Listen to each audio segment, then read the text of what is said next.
Diduga depresi, seorang pria berinisial AS, 31 tahun di Banyuwangi, Jawa Timur diamankan petugas kepolisian setelah diduga menganiaya ibu kandung hingga tewas.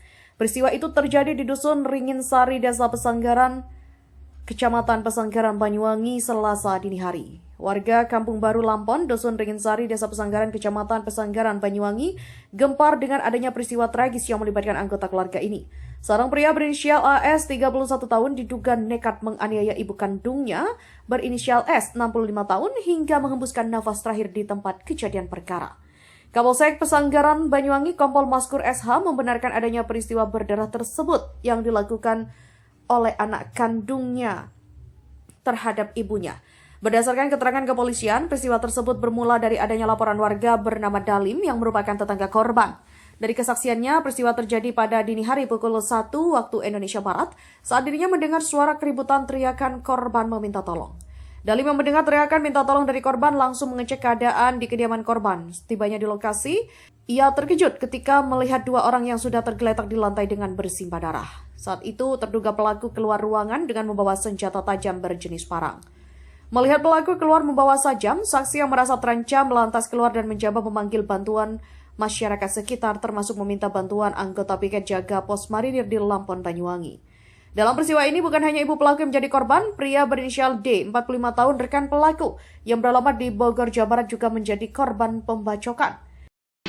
Ya bisa, gini, kalau pertama saya lihat itu jam 2 orang penolong lari ke timur. tempat timur saya. Itu tolong. Setelah itu saya keluar. Ternyata ada apa bacok gitu. Langsung saya bawa ke, maksud saya suruh bawa ke rumah sakit. Ternyata terus sudah dari rumah sakit tidak tanggung, dibawa ke penggilitan. Saya itu kesini ke tempat kejadian ini. Iya, rumahnya. Tapi sudah dihadang. Jadi saya kelari bersama dua orang, Pak Jemino namanya. Nah, itu lari ke sana. Terus setelah itu Pak Jemino, "Man, ya, kuis tak turun duit ya turun, aku tak ndelik." Nah, terus duit datang lagi satu ke sini, nggak mampir ke sana. Langsung ini sepedanya itu belum dimatikan di situ. Nah, itu diuber lagi. Tapi jenazah sudah meninggal di situ. Jam 2 malam ya. Kalau mungkin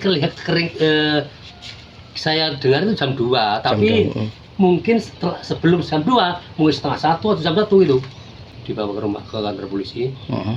Baik. Lajeng terus yang satunya korban dibawa ke rumah sakit. Bahwasanya kejadian itu adalah spontan. Dan diduga pelaku ini semenjak 3-4 tahun yang lalu sudah mengalami gangguan kejiwaan. Bahkan dibuktikan oleh tokoh masyarakat, Pak RT, Pak Kadus, dan saudara-saudaranya bahwasanya yang bersangkutan yang diduga pelaku ini kan, sering menunjukkan hal-hal yang tidak wajar. Apa diantaranya dia menggunakan sapu, dipakai seperti untuk jaran-jaranan, dan masih banyak yang lain. Kemudian tiba-tiba ada kejadian, setelah kejadian juga diamankan oleh warga. Warga itu ditantang juga. "Saya ini Tuhanmu, kenapa kamu mau mengikat saya?" Dari kejadian semacam itu, kami sebagai Kapolsek melakukan langkah-langkah. Yang pertama, mengamankan terduga pelaku. Kemudian juga korban yang meninggal dunia, ibunya itu, kita sudah lakukan visum di Puskesmas Pesanggaran, Kecamatan Pesanggaran. Insya Allah nanti visumnya akan segera terbit. Insya Allah dari keterangan dan fakta-fakta yang ada, meninggalnya ibu karena diduga dibacok oleh pelaku yang notabene adalah anak kandungnya. Kemudian untuk memastikan bahwasanya pelaku ini mengalami gangguan jiwa, kami juga berkoordinasi dengan dokter kejiwaan yang ada di Banyuwangi dan juga koordinasi dengan dinas sosial untuk memastikan kesehatan dari terduga pelaku ini. Kalau memang nantinya disimpulkan bahwasanya terduga pelaku ini adalah mengalami gangguan jiwa di saat itu dan sebelumnya sudah ada gejala-gejala, menurut kami pelaku ini tidak dapat mempertanggungjawabkan perbuatannya. Namun demikian, kami sebagai Kapolsek tetap melakukan langkah-langkah sesuai koridor hukum yang berlaku. Di keluarga korban mulai tadi pagi menginginkan bahwasannya ibu almarhumah yang dibacok itu, kakak kandungnya juga menginginkan tidak mau dilakukan autopsi. Siap.